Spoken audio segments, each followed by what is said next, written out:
Subscribe to our YouTube channel and press the bell icon to get the latest update.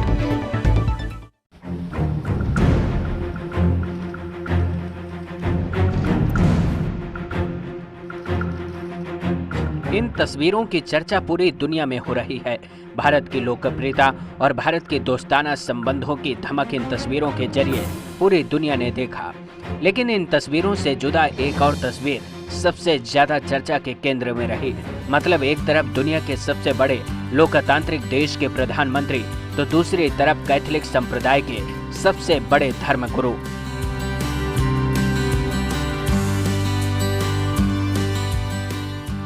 इस मुलाकात की चर्चा आज पूरी दुनिया में हो रही है, क्योंकि सियासत की जमीन के सबसे शक्तिशाली नेताओं में से एक प्रधानमंत्री मोदी तो दूसरी तरफ आध्यात्मिक की शक्ति का प्रचार करने वाले संतों में से एक पोप फ्रांसिस।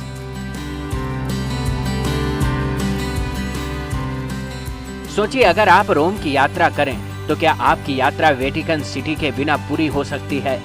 ऐसे में प्रधानमंत्री मोदी जब रोम पहुंचे तो वेटिकन सिटी भी पहुंचे, जहां कैथोलिक ईसाई धर्मगुरुओं के सबसे बड़े धर्मगुरु पोप फ्रांसिस से मुलाकात की। वैसे इस मुलाकात के लिए सिर्फ 20 मिनट का समय तय हुआ था, लेकिन ये मुलाकात शुरू हुई तो पता ही नहीं चला कि कब 1 घंटे से ज्यादा गुजर गए। इस मुलाकात के दौरान दोनों शख्सियतों के बीच जलवायु परिवर्तन से लेकर गरीबी से लड़ने तक कई गंभीर मुद्दों पर बातचीत हुई। जलवायु परिवर्तन इस बार G20 सम्मेलन का मुख्य मुद्दा भी है। इस मौके पर प्रधानमंत्री मोदी ने उपहार के रूप में भारत में बने कैंडल स्टैंड को पोप फ्रांसिस को भेंट किया। इसके साथ ही क्लाइमेट चेंज को लेकर भारत की तैयारियों से जुड़ी एक बुक भी पोप को गिफ्ट की गई। This is your most favorite subject, climate. What type of initiative I have taken in my country? I have given a detailed account. बदले में वेटिकन यात्रा को यादगार बनाने के लिए पोप ने भी प्रधानमंत्री मोदी को एक खास तोहफा दिया।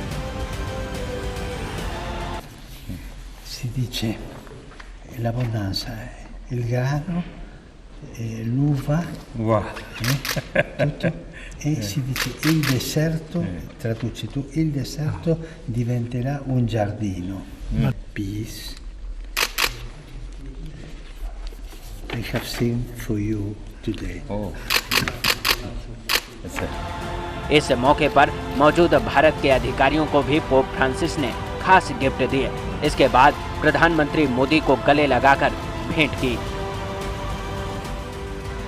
और फिर प्रधानमंत्री मोदी को छोड़ने के लिए पोप दरवाजे तक आए। इस मौके पर प्रधानमंत्री मोदी ने पोप को भारत आने का न्योता दिया, जिसे पोप ने स्वीकार कर लिया। Very happy, and I would like to see you in India. It is my great honor to receive you there. Yes, thank you. And pray for me, don't forget. I talk to you. Your prayers are always giving me strength. Pope Francis से विदा लेने के बाद मोदी तय कार्यक्रम के तहत ही G20 शिखर सम्मेलन में रोम कन्वेंशन सेंटर पहुंचे। यहां एक फोटो सेशन हुआ। फोटो सेशन के दौरान प्रधानमंत्री मोदी फ्रांस के राष्ट्रपति इमैनुअल मैक्रों और जर्मनी की चांसलर एंजेला मर्केल के बीच खड़े दिखाई दिए। इस मौके पर वैश्विक शक्तियों के लीडर आपस में हंसी मजाक करते दिखाई दिए। इन तस्वीरों पर G20 शिखर सम्मेलन का हिस्सा बने नेताओं पर दुनिया भर की नजर टिकी रही।